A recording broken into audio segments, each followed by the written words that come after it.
중동 지방의 이 더위는 아마 거기 사우디아라비아나 쿠웨이트 혹은 이라크, 이란 옛날에 다녀오신 분들은 아마 아실 것입니다.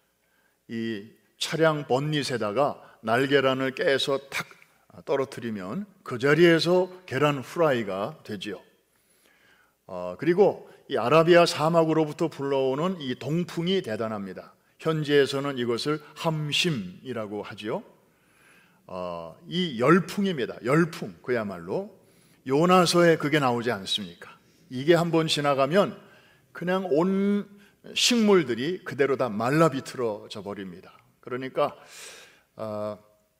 그늘이 있어도 정말 짜증이 나는 날씨인데 이 동풍이 불어서 박넝쿨 그늘까지 없어지니까 요나는 왕짜증이 난 거죠. 오늘 본문은 바로 그런 지역을 배경으로 하고 있습니다.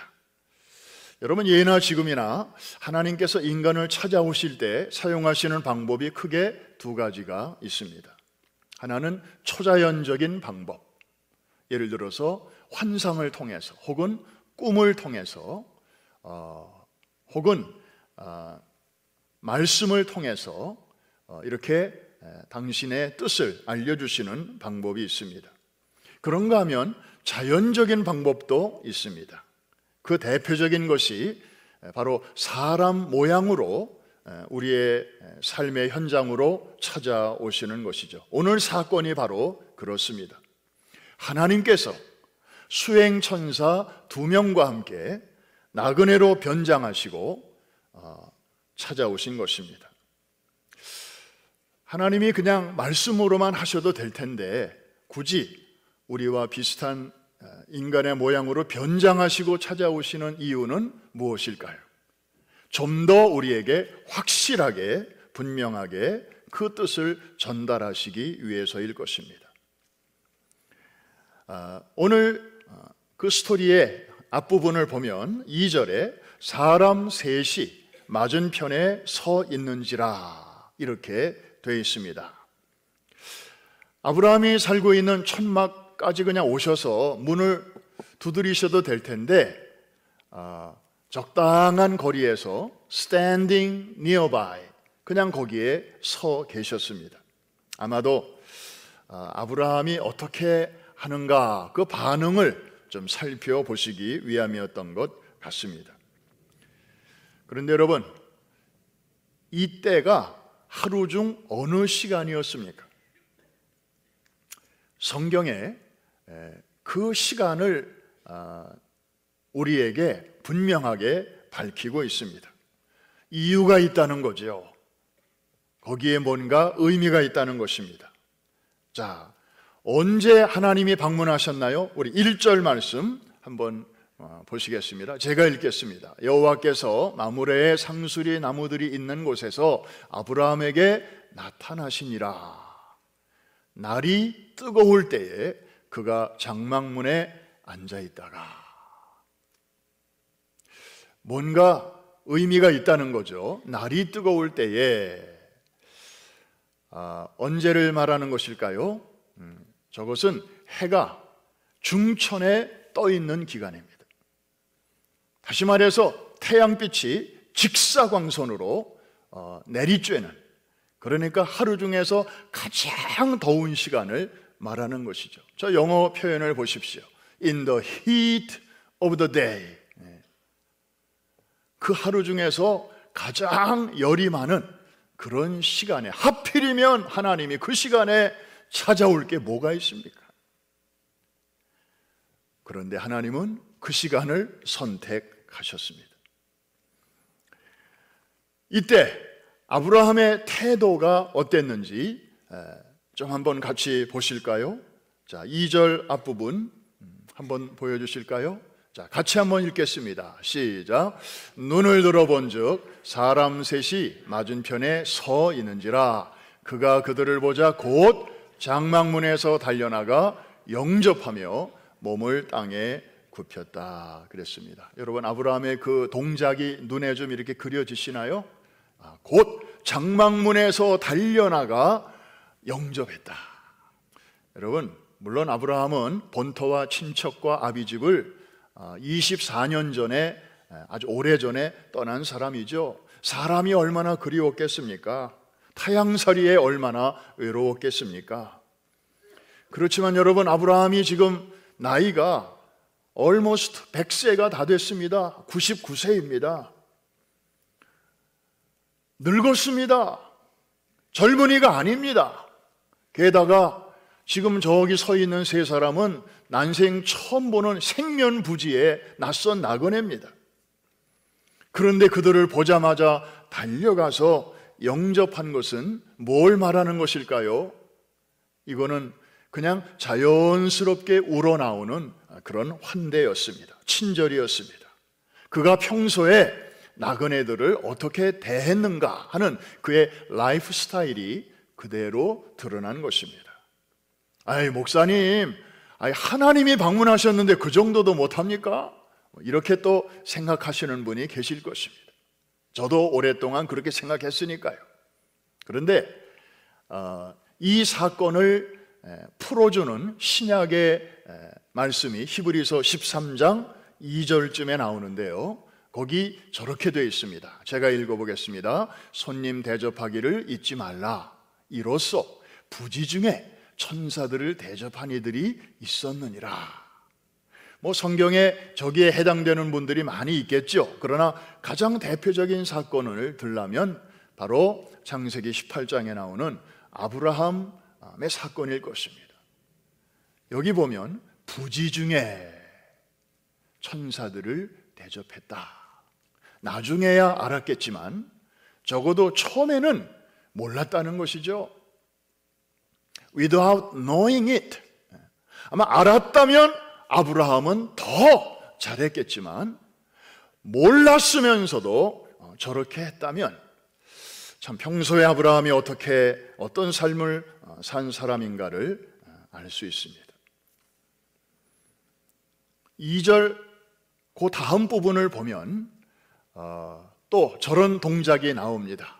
몸을 땅에 굽혀. 여러분 한번 이렇게 눈으로 한번 그 모습을 그려보시기를 바랍니다. 여러분, 지금 아브라함은 대접하는 입장입니다. 한턱 쏘는 입장입니다. 그리고 저 세 명의 나그네는 신세를 지는 입장입니다. 누가 갑이고 누가 을입니까? 누가 거드름 피려면 필 수 있는 위치입니까? 아브라함이죠.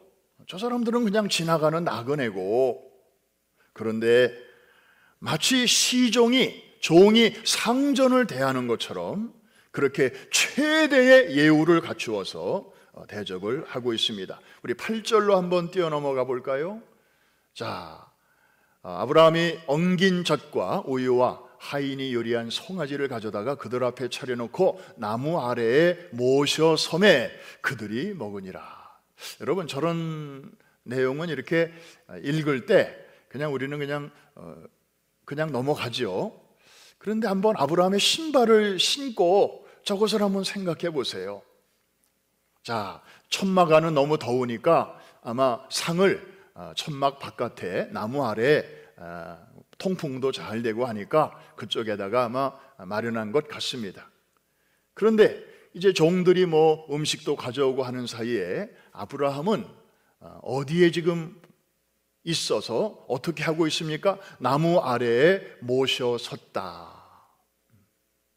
앉지도 않습니다. 서 있습니다. 마치 우리가 식당에 가면 테이블을 섬기는 웨이터, 웨이트리스가 하는 것처럼 혹시 저분들이 뭐가 더 필요한가? 물이 필요한가? 또 무슨 냅킨이 필요한가? 모자라는 반찬은 없는가? 하고 주위에서 이렇게 살피는 그런 모습입니다. 얼마나 겸손한 태도인지 모릅니다.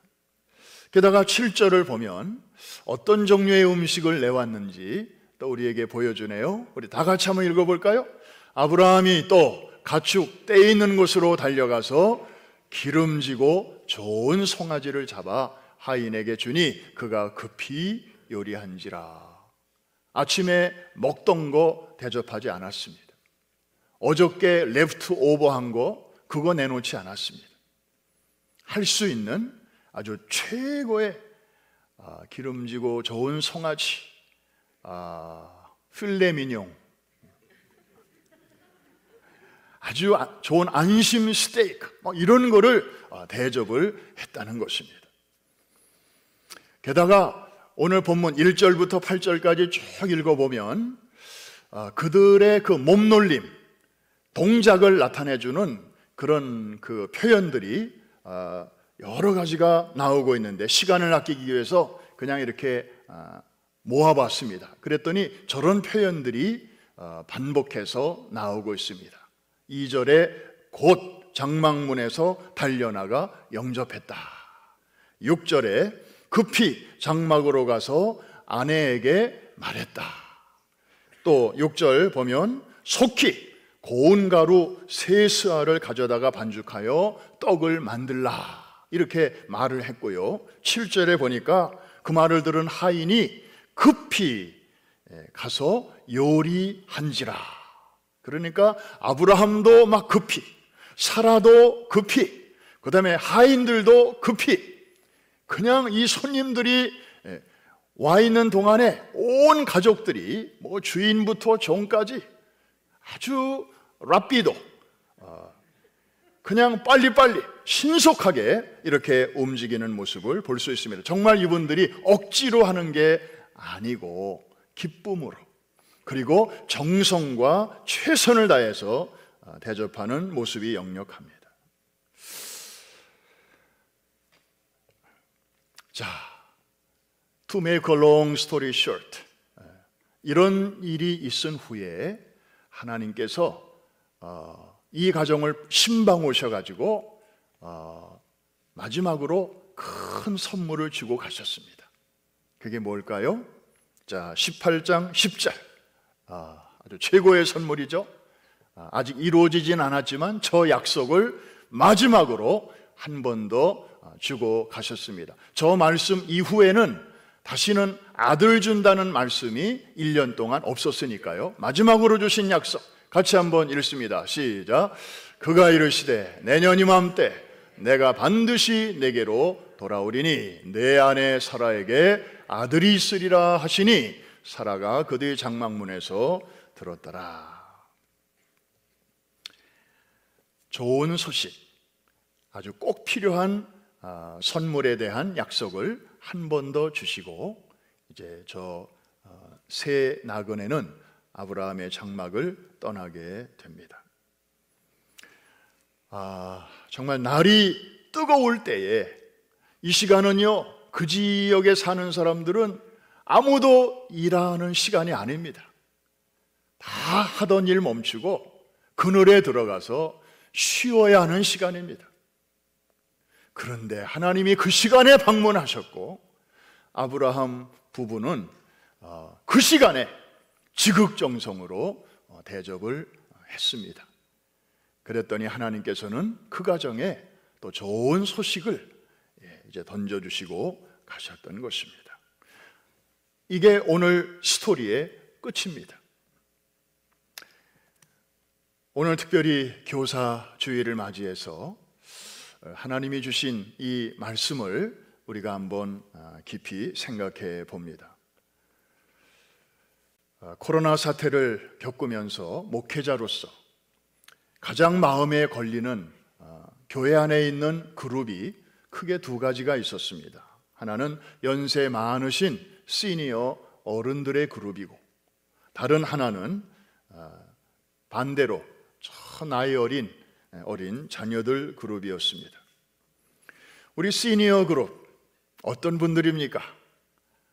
평생 교회만을 생각하고 교회를 중심으로 교회를 가족으로 생각하고 그렇게 살아오신 분들이 대부분입니다. 그런데 코로나가 빵 터지고 나니까 이분들은 더 이상 교회를 오실 수가 없었습니다. 온라인 예배라고 이제 시작이 됐는데 이분들은 온라인 예배마저도 수월하지가 않았습니다. 예배 잘 드리고 있나 하고 여쭤보면은 온라인 받지도 못하고 계시는 거예요. 그냥 텔레비 방송에서 가끔 목사님 얼굴 봐요 이러는 거예요. 전화기 중에서도 이 2G 전화기를 쓰시는 분도 많이 계셨어요. 거기서는 온라인이 안 되니까. 그러면서도 바이러스에는 가장 취약하고 이래저래 참 이 사각지대에 계신 그런 분들이 바로 이 시니어 어른들이셨습니다. 그런데 하나님은 참 얼마나 공평하신지요. 금년 초에 백신이 보급되기 시작하면서 제일 우선적으로 주사 맞을 수 있는 권리가 주어진 분들이 바로 이 시니어 어른들이셨습니다. 그래서 주사를 맞으시더니 얼굴이 서서히 펴지기 시작하셨어요. 그리고 어떤 분이 전화로 혹은 카톡으로 목사님 제가 이제 주사를 2번째 주사를 언제 맞습니다. 그러면 제가 교회에 이제 나갈 참입니다. 곧 뵙겠습니다. 그냥 얼마나 그동안에 눌려있던 마음들이 이제 막 이렇게 펴지시는 것이었습니다. 여러분, 우리 교회에 여러 기관들이 있지만 다음 달 말쯤에 바깥에서 2박 3일 동안 처음으로 수양회를 계획하고 있는 기관이 있는데 바로 시니어들입니다. 백신 다 맞았다 이거예요. 항체 뽐뽐 나온다 이거예요. 그동안에 우리 서러웠다 이거예요. 그런데 하나님이 이제 우리에게 이렇게 제일 먼저 주사도 맞고 그리고 그동안에 참 보고 싶어도 만날 수가 없었던 우리 믿음의 친구들 함께 모여서 지금 우리 또 원로 목사님께서 잘 배려해 주셔서 저 업스테이트 뉴욕에 아주 공기 좋고 안전한 곳에서 수양회를 2박 3일 동안 지금 계획을 하고 있습니다. 여러분, 우리 공평하신 하나님 정말 찬양하지 않을 수가 없어요. 우리 박수 한번 하겠습니다. 또 하나의 그룹은 우리 교회학교 자녀들입니다. 그동안 부모들은 소셜 디스턴싱을 하면서 그리고 일상생활도 하고 또 이제 몇 달 전부터 성전에 나와서 예배도 드려왔습니다. 그러나 우리 어린아이들은 그것도 여의치 않았습니다. 코로나 사태가 발발한 지 1년 2개월이 지나도록 여전히 예배당에 나오지 못하는 우리 아주 나이 어린 자녀들을 생각하면 문득문득 애굽의 바로 왕이 떠오릅니다. 왜냐하면 바로 왕이 끝까지 내보내려고 하지 않았던 계층이 바로 어린이들이었습니다. 성경 한번 확인해 볼까요? 출애굽기 10장 10절 같이 한번 읽으시면서 어린아이를 한번 찾아보시기를 바랍니다. 시작. 바로가 그들에게 이르되 내가 너희와 너희의 어린아이들을 보내면 여호와가 너희와 함께함과 같으니라. 보라, 그것이 너희에게는 나쁜 것이니라. 그러면서 그 다음 나오는 내용을 보면 너희 장정들만 가라. 다시 말하면 어른들만 가라. 어른들은 가도 좋다. 애굽을 떠나도 좋다. 그러나 애들은 두고 가라는 거예요. 애들은 못 보내겠다는 거예요.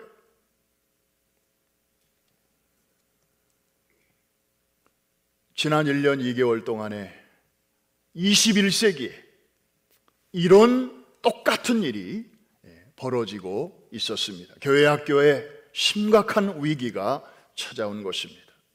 여러분 한번 생각해 보십시오. 이 코로나가 터지기 전에도 교회들마다 교회 학교 어려웠습니다. 애들 참 양육이 쉽지 않습니다.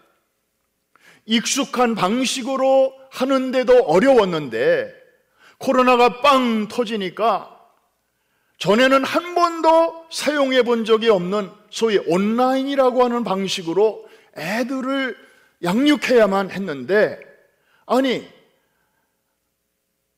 익숙한 방법으로도 어려웠는데 낯선 방법으로 이제 애들을 양육해야 하니 정말 얼마나 힘든 일이었습니까? 기가 막혔습니다. 앞이 캄캄했습니다. 저도 어려서부터 교회 생활을 쭉 해왔습니다마는 이런 위기감은 처음이었습니다. 물론 우리 교회만 그런 것은 아니었습니다. 뉴욕에 있는 모든 교회가, 미국에 있는 모든 교회가 마찬가지였고, 아니 전 세계에 있는 모든 교회가 마찬가지였습니다. 그런데 여러분, 매년 이맘때 우리 교회는 교사 주일로 지키면서 각 가정에서 자라나는 다음 세대들을 맡아서 사랑으로 수고하는 우리 교사님들과 또 사역자들을 노고를 치하하고 또 감사하고 격려해 왔습니다. 오늘이 바로 그날입니다. 오늘 같은 날 떠오르는 한 선생님이 있습니다. 예루살렘에 가면 야드 바셴 홀로코스트 기념관이 있습니다.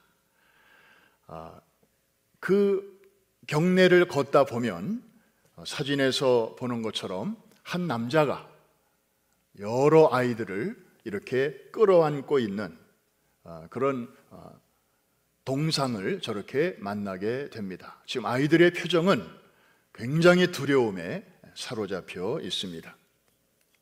저 중앙에 한 어른의 모습이 좀 보이시죠? 멀리서 보면 잘 안 보이는데 자세히 보시면 그 중앙에 어른이 있습니다. 저분은 폴란드의 한 초등학교 교사 선생님이었습니다. 이름은 코르착 선생님. 한 가지 궁금한 것은, 여러분, 저 야드바셴 홀로코스트 뮤지엄은 유대인들이 말하기를 자기들의 심장이다, 저 자리는 아주 우리의 심장과도 같다, 그렇게 말하고 있는 그 아주 유서 깊은 장소거든요. 그런데 저기에 폴란드 출신의 교사의 동상을 어떻게 저기다가 세울 생각을 했을까? 그게 궁금하기 짝이 없었습니다. 거기에는 다음과 같은 스토리가 전해집니다. 1942년 8월 어느 여름날에 독일의 나치 군인들이 폴란드의 바르샤바에 있는 한 초등학교에 들이닥칩니다. 애들을 다 운동장으로 모읍니다. 그리고 그 중에서 유대인들을 고릅니다. 유대인 자녀들은 옷에 그 노란 색깔의 그 다윗의 별을 달고 있어서 금방 표시가 납니다. 그 아이들을 트럭에다가 태우기 시작했습니다. 아이들은 무서워 떨고 있었습니다. 왜냐하면 자기 부모들이 끌려가거나 혹은 죽은 아이들이 많았는데 그 자기 부모들에게 그런 해를 가한 것이 바로 저 독일 군인들이라고 하는 사실을 아이들은 잘 알고 있었기 때문입니다. 이 선생님은 두려움에 사로잡힌 아이들을 이렇게 손을 잡아주면서 괜찮아, 괜찮아, 다 괜찮아질 거야, 그러면서 위로합니다. 그러나 아이들이 여전히 그렇게 두려움에 떨고 있는 걸 보면서 자기도 아이들과 함께 트럭에 탑니다. 선생님이 함께 타니까 애들은 금방 마음이 이제 안정을 찾았습니다. 그래서 좋아하는 장난감도 가지고 놀고 또 평소에 좋아하는 책을 이렇게 끼고 마치 소풍 가는 아이들처럼 그렇게 제잘거리고 있었습니다. 트럭이 기차역에 도착했을 때 선생님은 알았습니다. 이 아이들을 태우고 갈 이 기차의 종착역은 바로 가스실이 있는 수용소라고 하는 것을. 애들이 그 기차를 타고 있을 때 독일군 장교가 이 코르작 선생한테 와서 이렇게 말합니다. 당신 유명한 동화 작가 아니요? 우리 애들도 당신 작품 되게 좋아하던데 내가 당신 살려주고 싶소. 애들만 태우고 당신은 이 기차 타지 마시오. 삶과 죽음의 기로에서 삶을 선택할 수 있는 마지막 찬스였습니다. 더구나 이 사람은 정통 유대인도 아니고 폴란드 사람이었습니다.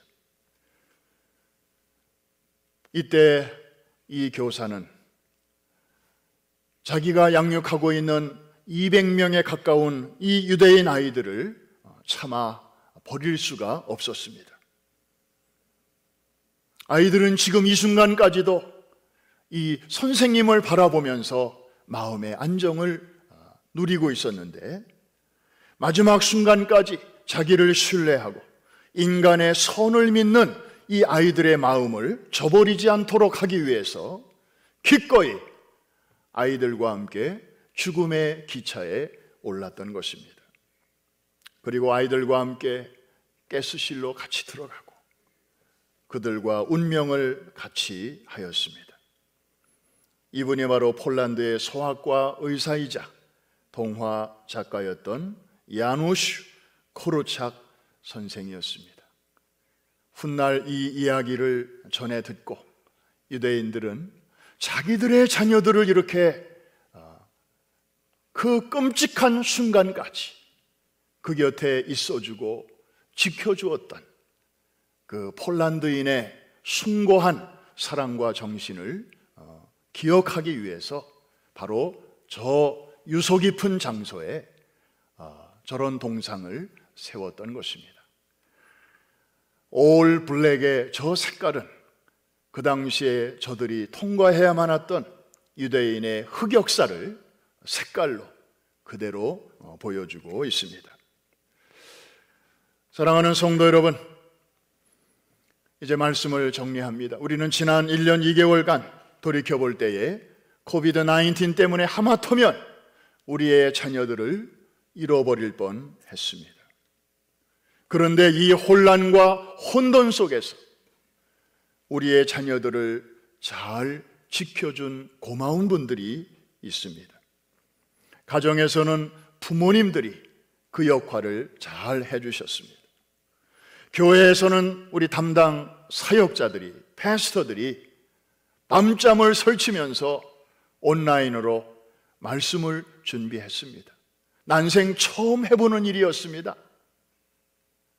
아이들이 오면 그 앞에서 말씀 전하는 일만 해오던 분들이 책을 봐가면서 유튜브를 봐가면서 하나하나 배워가면서 그렇게 말씀을 준비해서 아이들을 양육했습니다. 또한 제가 어제 이 명단을 보니까 뉴욕과 뉴저지까지 우리 교사들 그동안 수고하신 분들 쭉 보니까 패스터들 제외하고 99명의 우리 교사들이 계셨습니다. 이분들은 교역자를 도와서 아이들을 개별적으로 컨택을 하고 때로는 이 어려운 시간에 방문을 하고 선물을 전달하고 교재를 전달하고 그러면서 교회가 여전히 아이들과 함께 있음을 저들이 느끼도록 해 주셨습니다. 하마터면 빼앗길 뻔했던 아이들을 끝까지 잘 지켜낸 이들이야말로 우리 교회의 코르작 선생님들과 같은 그런 무명의 영웅들이었습니다. 우리가 늘 감사한 마음을 갖고 있지만 오늘과 같은 날 특별히 Teachers Appreciation Sunday를 맞이해서 우리가 조금이나마 저들의 그 수고에 대하여 격려하고 그리고 고마움을 표시하는 것입니다. 어찌 이들뿐이겠습니까? 지난 1년 2개월 동안에 우리 목장 지도자들의 수고는 어떠합니까? 모임을 가질 수도 없고 예배가 다 중단이 되었습니다. 만날 수도 없었습니다. 그런 가운데서도 목원들을 잘 지내시는지, 아픈 데는 없으신지, 또 필요한 거는 없는지 목원들을 챙기느라 사랑의 수고와 믿음의 역사와 소망의 인내로 감당해 주신 우리 교구장, 부교구장, 순장, 목자, 예비 목자, 또 각 교구의 여러 임원들, 사랑의 수고가 참 컸습니다. 이들은 편안한 때에 봉사하신 게 아닙니다. 날이 뜨거울 때에, in the heat of the day, 이 시간에는 아무도 일하는 시간이 아닙니다. 뿐만 아니라 예배를 위해서 섬긴 이들이 많이 있습니다. 정상적인 예배가 문이 닫혔습니다. 3월 둘째 주부터 우리는 전혀 새로운 방식으로 예배를 드려야만 했는데, 모두가 낯설고 그리고 황당한 때에 우리 예배팀들이 이 온라인 길을 잘 만들어 주셔서 그나마 최선의 예배는 아니었지만 차선의 예배라도 드릴 수 있도록 도와주셨습니다. 모두가 언성 히어로, 무명의 영웅들이 아닐 수가 없습니다. 이후에 하늘의 상이 클 줄로 믿습니다. 이분들을 위해서는 특별한 학위가 준비되어 있을 것입니다. PhD, THD 그런 학위가 아니고 WD 학위입니다. Well done, 잘하였도다, 착하고 충성된 종아. 내가 그 어려운 기간에, 날이 뜨거울 때에, 정말 손 하나 까딱하기도 힘든 때에 어린 자녀들을 잘 돌보아 줬구나. 지극히 작은 소자에게 한 것이 곧 내게 한 것이니라. 나그네에게 너는 대접했지만 그것이 곧 나에게 한 것이니라. 그날에 받을 상이 클 것입니다. 사랑하는 성도 여러분, 오늘도 주님은 여러분에게 찾아오십니다. 때로는 예배 가운데 이렇게 말씀으로도 찾아오시지만, 때로는 예배 후에 어떤 낯선 분의 모습으로 여러분에게 다가오실지 모릅니다. 그분이 주님인지 아닌지 우리는 알 길이 없습니다. 만일에 주님이시라면 어떻게 하겠습니까? 주님을 그냥 놓치면 안 되잖아요. 좋은 방법 하나 가르쳐드리고 오늘 말씀 마치겠습니다. 긴가민가 싶으면, 주님이실까 아닐까 싶으면, 그럴 때 쓰는 좋은 방법은 무조건 주님이실 수 있다. 혹시 변장하시고 오늘 저에게 저분의 모습으로 찾아오시는 거죠? 주님 맞으시죠? 이런 마음으로 여러분에게 다가오는 분을 한번 보시기를 바랍니다. 맞을 수도 있고 안 맞을 수도 있어요. 그러나 확실한 거는 그날이 돼보면 알 것입니다. 마태복음 25장에 보니까 우편의 설자와 좌편의 설자로 그날에 쫙 나누어지는데, 이 우편의 설자들에게는 막 하나님이 막 칭찬을 하시는 거예요. 내가 가난했을 때 네가 나를 먹여주었고, 내가 병들었을 때 네가 나를 찾아와서 위로해 주었고. 아니 주님, 제가 언제요? 저는 그런 기억이 없는데요. 아니야, 그때 어린아이의 모습으로 내가 너를 찾아갔었고, 그때 낯선 행인의 모습으로 너에게 다가갔었는데 내가 그렇게 나를 잘 대해줬어. 여러분, 놀라운 말씀입니다. 꼭 꿈이나 환상 중에서만 예수님 찾아온다고 기대하지 마십시오. 아까 말씀드렸잖아요. 초자연적인 방법으로도 찾아오시지만 때로는 자연적인 방법으로도 찾아오신다고요. 아브라함이 99세 때에, 바로 지난주에 하나님은 초자연적인 방법으로 찾아오셨어요. 13년 만에 그리고 말씀하셨어요. 그런데 아브라함이 여전히 99세 때에 오늘은 이렇게 나그네의 모습으로 찾아오셨단 말이에요. 그러니까 하나님은 이렇게도 역사하시고 저렇게도 역사하심을 우리에게 말씀해주고 있지 않습니까? 이해가 되시는 분들만 아멘. 그러니까 하나님은 꼭 이렇게만 역사하신다 이렇게 생각하는 분들은 나그네의 모습으로, 어린아이의 모습으로, 홈리스의 모습으로 내게 가까이 오셨는데도 그냥 주님을 지나치는 거예요. 주님은 저런 이의 모습으로는 찾아오실 리가 없어. 여러분의 고정관념, 여러분의 선입견이 주님을 놓치게 만드는 것입니다. 다시 한번 교사주의를 맞이해서 정말 하마터면 놓칠 뻔, 하마터면 빼앗길 뻔했던 그런 아이들을 아까 우리 영상에서 본 것처럼 오랜만에 보니까 애들이 키가 이만큼 자랐네요. 이제 아이들이 지금 부서별로 돌아오기 시작합니다. 아마 키만 자란 게 아니라 지난 1년 2개월 사이에 애들의 믿음도 또 인격도 모든 면에서 많이 자랐을 것입니다. 이제 뉴 노멀의 시대에 어른들도 젊은이들도 자녀들도 다시 지금 열심히 모이는 중인데 그냥 우리가 다시 옛날 모습으로 모이는 게 우리의 목표가 아닙니다. 우리가 앞으로 헤쳐나가야 할 세상은 이전 세상보다 몇 배나 더 터프 그리고 정말 많은 장애물들이 우리 앞에 기다리고 있을지 모릅니다.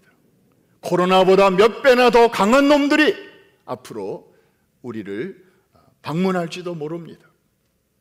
제가 누누이 그래서 강조한 것처럼 이번 코로나 기간이야말로 하나님의 훈련 기간이었습니다. 생각의 근육을 키운 사람들은 앞으로 다가오는 시대에 잘 감당케 될 줄로 믿습니다. 또 영적인 맷집을 그동안에 잘 기르신 분들 그리고 정말 믿음의 담력을 잘 이렇게 무장하신 분들은 이것을 바탕으로 또 하나님이 도와주셔서 넉넉히 잘 감당하게 될 줄로 믿습니다. 우리 다음 세대들을 정말 잘 키워서 안으로는 수직 선교를 통하여 하나님의 일꾼으로 잘 키우고 그리고 바깥으로는 수평 선교를 통해서 우리 교회에게 맡겨주신 시대와 역사 앞에 우리가 주님 만나는 그날까지 감당해야 할 414 윈도우의 사명을 잘 감당하는 하나님의 비밀 병기로 잘 세우는 우리 프라미스 항공모함 또 승무원들이 되시기를 주의 이름으로 축원합니다. 축복합니다. 기도하겠습니다.